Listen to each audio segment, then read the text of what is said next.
Today we're talking about how compensation works for survivors of sexual assault or sexual abuse. I'm Natalie Gerry, the principal lawyer and founder with Gerry Law. I help injured people get the compensation that they deserve for their injuries.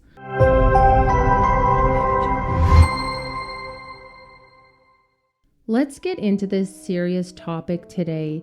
Sexual assault is a significant issue in Canada, with over 460,000 incidents occurring annually.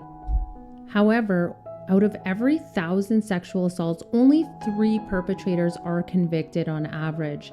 Victims often struggle to find justice, but they have the option of seeking compensation through civil courts, which have a lower burden of proof than the criminal courts.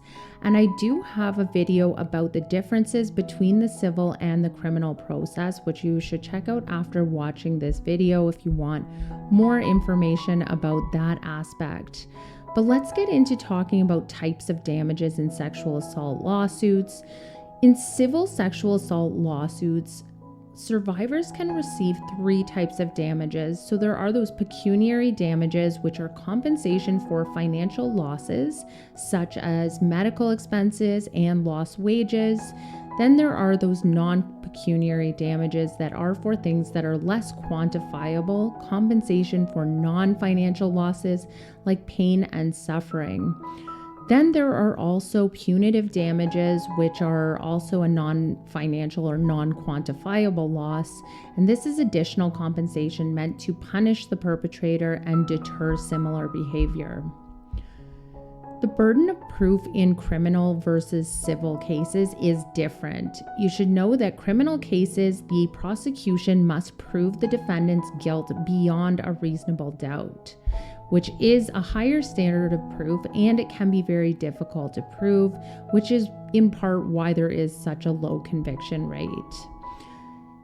In civil cases, the plaintiff must prove their case on a balance of probabilities, meaning that it's more likely than not that the assault occurred, and this lower standard makes it easier for survivors to win compensation.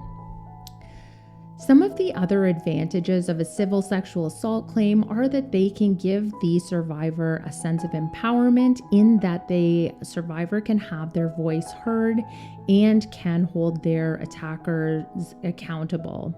The other advantage is compensation. So although the remedy is monetary, it can act as a deterrent for future assaults and provide some financial relief for the survivor.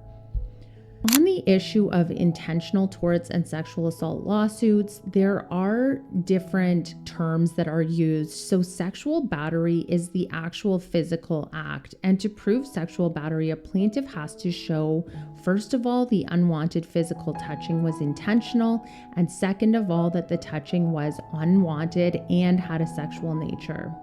In terms of assault, this is counterintuitive, but it does not require physical contact. So as opposed to what we usually say as assault, in tort law, assault does not require physical contact. It involves threatening or obscene gestures that make the victim feel afraid.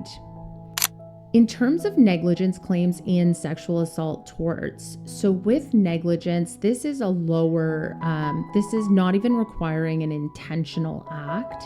Negligence is proved by showing a duty of care. So organizations have a duty to protect the health and well-being of their community members, and failing to do so can lead to a negligence claim. So, for example, the Catholic Church has paid billions in negligence claims for moving abusive priests instead of reporting them and taking steps to address the issues.